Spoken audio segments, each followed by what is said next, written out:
vacation, and Meg's been away at the Moffats' house for 3 weeks now. I wish I could have gone too. You can't fly, Milky. Why don't you leave the butterfly alone and go find a mouse or something like that? You're gonna hurt yourself, Milky. I'm so glad she listens to me.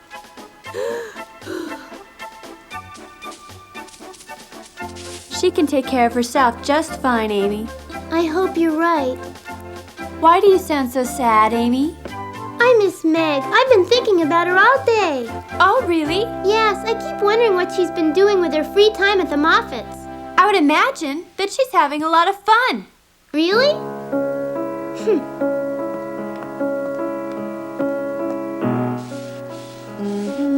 I should have been invited to the Moffats, too. Don't you agree? That's right. Hannah, how do you think Meg's spending her vacation time at the Moffats' house? I imagine she's having a real good time. Marmee said I was too young to go with Meg. Your Marmee's right.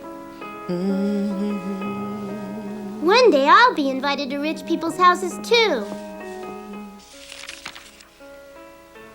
Joe, it's Amy.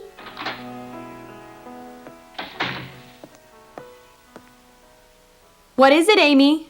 Excuse me, Joe, I'm sorry. Well? Joe, what do you think Meg is doing right now? She's probably getting ready for tomorrow's ball. From what I hear, it's going to be very special.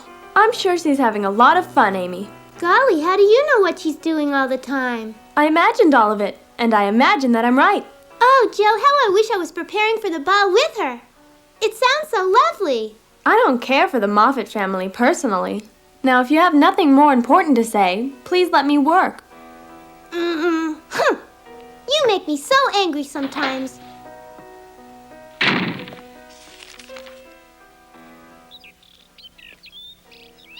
Oh, I'm happy to see you're having fun, Milky. Marmee! Marmee! Hello, Amy, dear. Can't I go visit Meg and see how wealthy the Moffats really are, Marmee? Well, I don't think you're quite ready for that yet. Maybe one day when you get older, Amy. I can't wait. Hi, Amy. I think Milky was looking for you. Come here, Milky. Can you believe how lucky Meg is to go to a ball tomorrow? I didn't realize it was happening so quickly. Yes, and then 2 days after that, there's another one. My goodness, the Moffat girls certainly lead busy lives, don't they?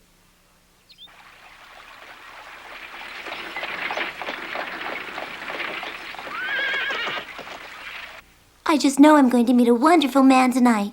I can feel it. I wish you the best of luck, Sally dear, but I wouldn't get my hopes up if I were you. Oh, why not? Because even though the men invited tonight are wealthy, most of them are elderly and married. Thursday's ball will be better. Oh, men are men. Young, old, rich, or poor. What's the difference? Oh, don't listen to her. Turn around, Meg. Let me see if I can fluff up your gown a bit. Old men, huh?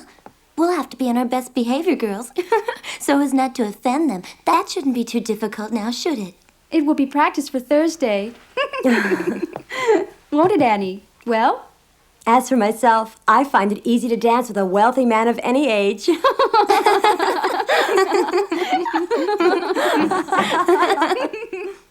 Yes? Hello, Belle? Belle! You look absolutely stunning. Your dress is gorgeous and that necklace. What was the laughter about? You girls get wrinkles if you continue to giggle like that. We're all dressed and ready, Belle. Have the guests arrived yet? Yes, there are quite a few of them downstairs. Your gowns look very becoming too, girls. Thank you, Belle. Coming from you, that's a true compliment. Ooh. Ooh, ooh, ooh. My, what do we have here? You are naturally beautiful, Meg, but that gown won't do at all. This is all I have. What a pity. We're going to have to do something to fix you up. You shouldn't have to go downstairs looking so childish. Thank you. Don't mention it, please. Annie, would you be so kind as to go to your jewelry box and get me your beautiful red diamond pendant? I think it will provide just the touch Meg needs to primp up her dismal outfit. All right. Thanks, but I don't really need it, Belle. Don't be so shy, Meg. Annie won't be wearing it anyway. I'm afraid your hair looks rather plain as well, Meg. We won't be able to do anything about it tonight, but by the next ball, I'll make sure it's done up properly. There we are, Meg. Oh, that goes perfectly with your dress, Meg. It's lovely.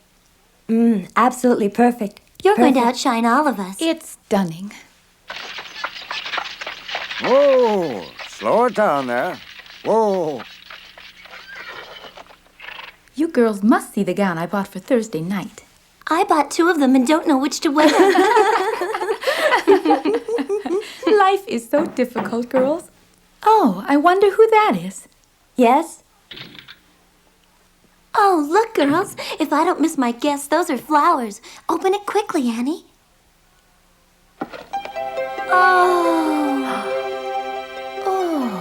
Oh, my. No doubt this is Belle's present from her fiancé. He always sends her the most wonderful flowers, although this bouquet is particularly ravishing, Belle. He sent a card. Open it. You can give it to me now, Hortense. I'm afraid it's not for you. What? It's for Meg? Are you positive, Hortense? Yes, ma'am. My word. I'm sure. The messenger said it's for Margaret March. Well, I never. It's from my friend Laurie. Laurie? Is that Laurie Lawrence? Yes, it is. My dear Meg, we didn't know you had a boyfriend. Well, I don't. Come now, Meg. We want to hear all about him. But he's just the grandson of Mr. Lawrence who lives next door to us. Is that James Lawrence, the president and chairman of the illustrious Newcourt Company? Yes. Oh, you lucky dear. Why couldn't I meet such a man?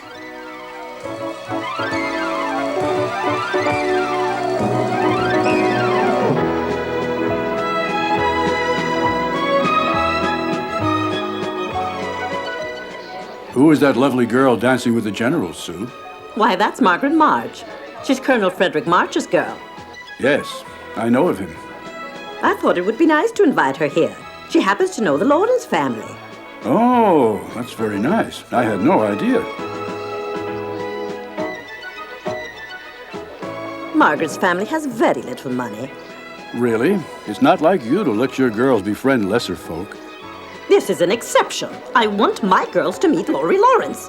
Oh, it all makes perfect sense to me now.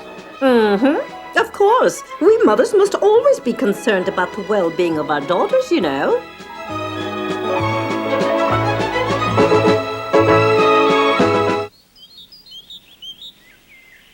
Come on now, hold still and let me brush you. How this dog's hair gets all tangled in knots, I'll never know. He misses Meg's special touch. Well, even though she's probably having a wonderful time, I miss her as well. Hey, you're not finished yet. Be gentle with him. He's not strong. The Moffats are very different from us, aren't they, Auntie? I caution you to speak for yourself, Josephine. Oh, Auntie, that's not what I meant by my remark. Their family is able to enjoy the finer things life has to offer while we have to work to survive. Oh, Meg would be touched if she realized how much this animal missed her. Your mother seems to have raised you girls to think like paupers. How could that possibly be, Auntie? Surely you don't mean it. Why not? You girls should be as socially adjusted as the Moffats. I still think I'd rather be rich. Well, dear, most children do. Unfortunately for them, they have to grow up. Soon they're forced to realize how hard life can be at times. If the Moffat girls are ever faced with hardship, it will be a disaster. They're completely unprepared. I never thought of it quite like that, Auntie. Now I think we don't have it so bad after all, but the idea of fancy dress balls every night is still appealing. I hope the rich surroundings of these dances won't overwhelm your sister Meg. I'm afraid that it's very easy for girls of lesser means to get caught up in all that foolishness. Before you know it, they start feeling sorry for themselves and think the world is passing them by. Yes, I'm afraid your mother made a mistake. She should have investigated the Moffats further before letting Meg go away for the weekend. Well, Auntie, they better not upset Meg. Her feelings are easily hurt. Sit down. You beast, will you stop moving? I'm only doing this because it makes you look nice. Now calm down.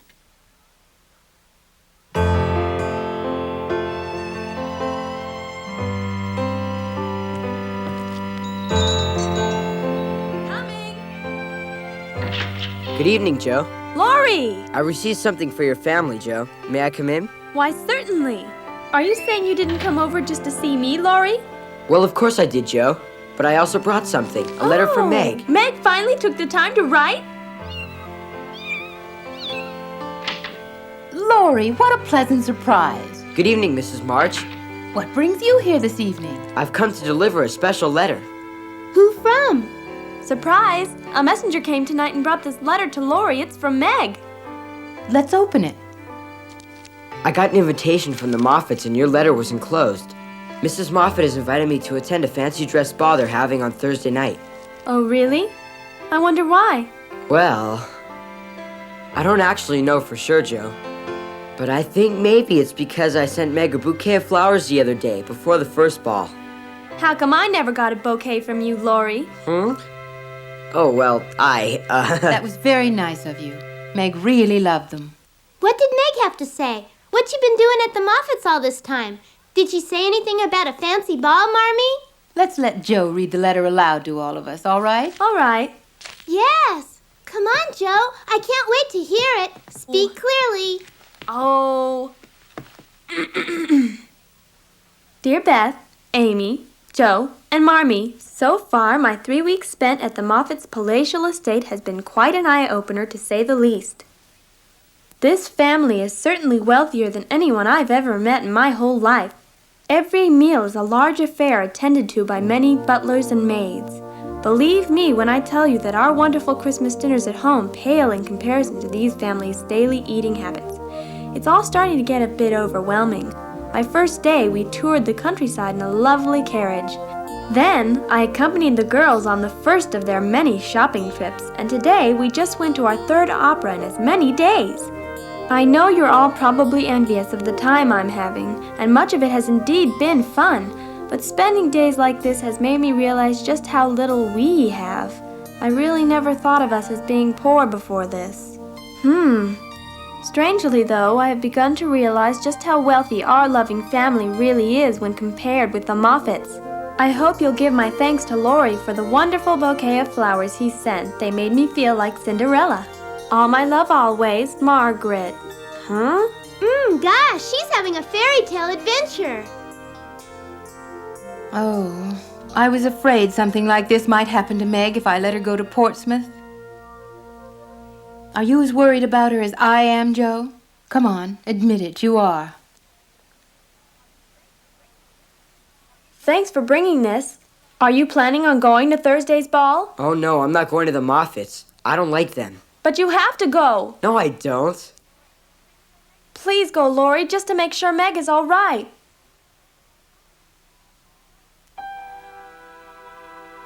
I'm sure he plans to attend the ball, Meg. No, he won't, Sally. There's absolutely no way that he'll show up.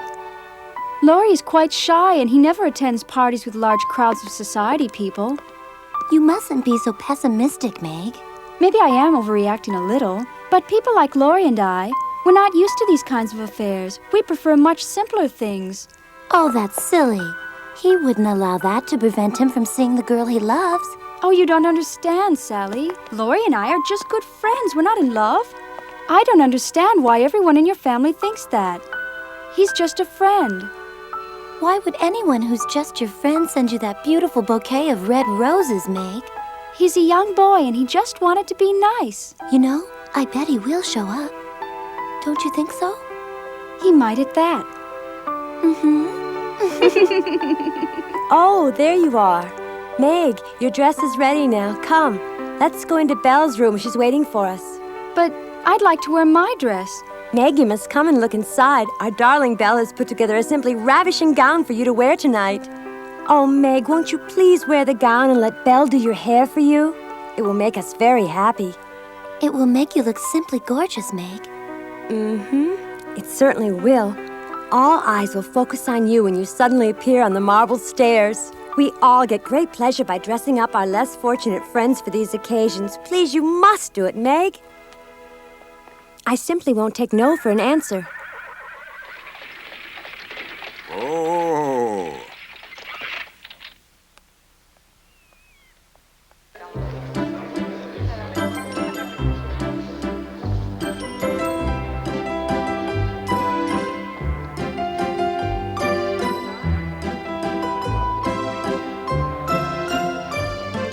is that you? Oh, I'm so glad you could make it tonight, Laurie. Thank you very much for the kind invitation, Mrs. Moffat. There will be many future invitations. Oh, really? My grandfather sends his best regards to you, ma'am. You must thank him. I'm very honored. Tell him. I'll do that, ma'am. Enjoy the ball, Laurie. Thank you, ma'am. Come see how we've dressed Meg. Really? Belle, don't you think Laurie Lawrence and Annie make a perfect couple? He's Meg's date.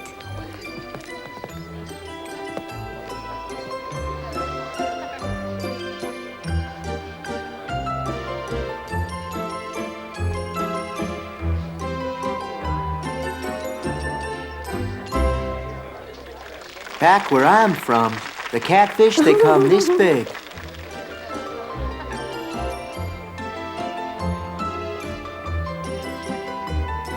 You look dazzling, darling.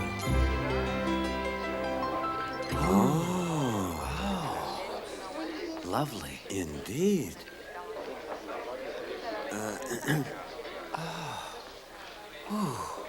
Follow me, dear. Watch your step now. You're lovely. Gosh, who is she? She's a real beauty. Oh, we must get her name. Good evening. Thank you all for coming to our dance. I have the honor of introducing you to one of my daughter's favorite friends, Miss Margaret March. With your permission, allow me to introduce It's a pleasure to myself. meet you, Miss March. Miss March, is your family... Please, I already have the first dance.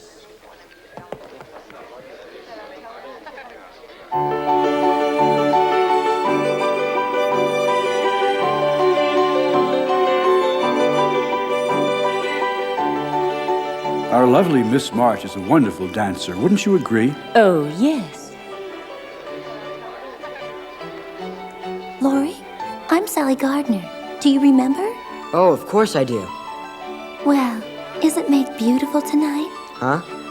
I suppose you might say she is. But she usually isn't so artificial.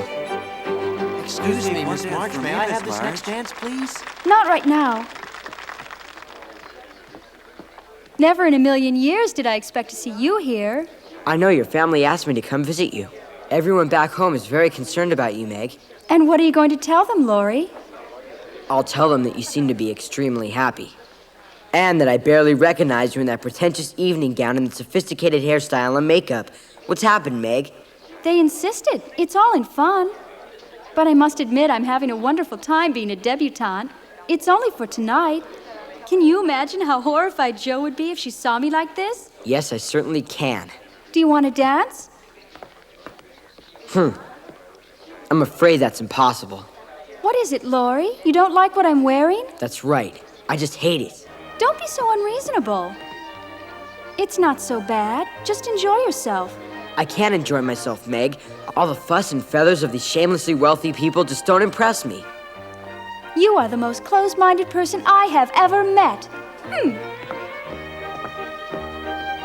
Would you care to dance, miss?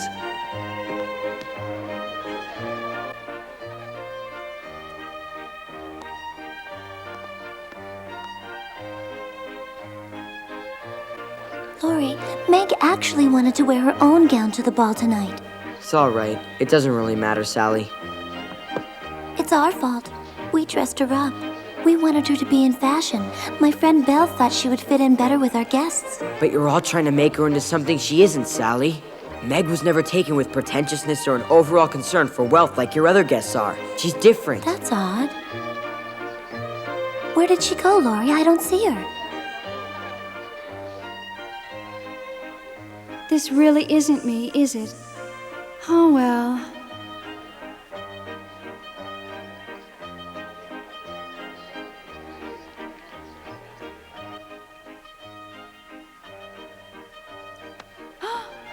Oh. I've come to apologize to you for being so rude, Meg. Can I persuade you to join me on the dance floor? You really shouldn't force yourself to act polite to me. I'm not forcing myself, Meg. The whole reason I came all this way was so I could dance with you. I'm still not happy with that dress. But Meg, you will always be beautiful to me. I mean it.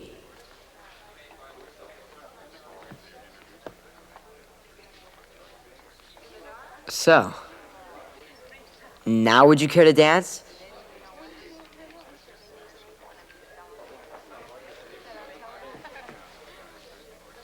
All right, just take care that my dress doesn't trip you up. This dress is the plague of my life, and I suppose you must think I'm a goose for wearing it.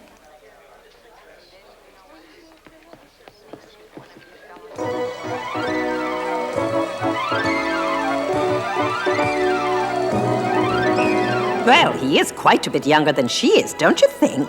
Yes, but James's grandson is a very handsome, debonair young man.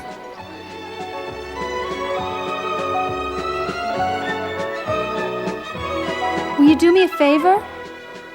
Yes, what? When you go back home, I would greatly appreciate it if you wouldn't tell anyone about this silly dress and makeup that the Moffat girls talked me into putting on. Joe would never understand it, and Mother will probably worry that I've become accustomed to society life. Yes, Meg.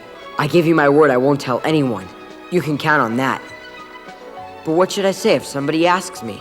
Just tell them that I look beautiful, Laurie, and I was having an absolutely wonderful time. Meg, your being beautiful goes without any question. And remember, we're all thinking of you.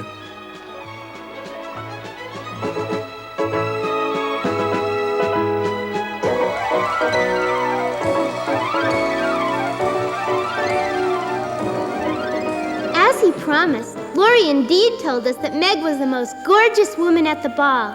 And from the look on his face, I believed him. But what made us most happy was when we learned that Meg had overcome her homesickness and was having the time of her life at the Moffats.